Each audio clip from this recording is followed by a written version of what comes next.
Welcome to today's video where we'll tackle a problem involving sparse matrices.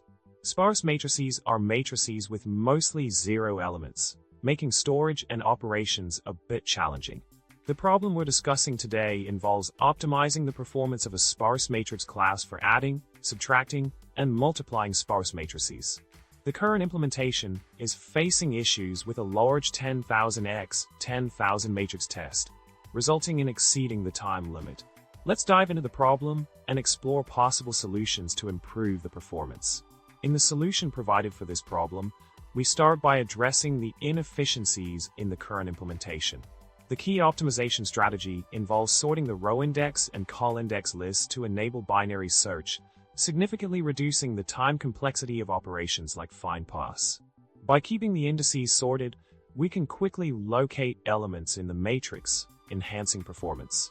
Additionally, restructuring the add and subtract functions to walk through both matrices simultaneously simplifies the process by avoiding redundant iterations and efficiently handling non-zero element additions or subtractions.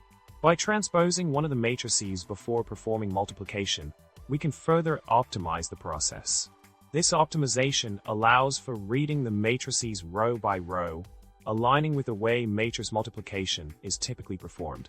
The transposition step helps in improving the efficiency of the multiplication operation and reducing the overall runtime. These strategic changes aim to enhance the performance of the Sparse Matrix class and address the time limit issue faced in the large matrix test scenario. In summary, we delve into a problem involving sparse matrices and explored solutions to optimize the performance of operations like add, subtract, and multiply.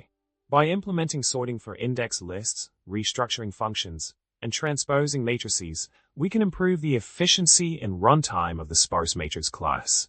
With these optimizations in place, handling large sparse matrices becomes more manageable and efficient. Thank you for watching, and don't forget to like, subscribe, and share your thoughts in the comments. Remember, optimizing code is like solving a puzzle, challenging but rewarding in the end.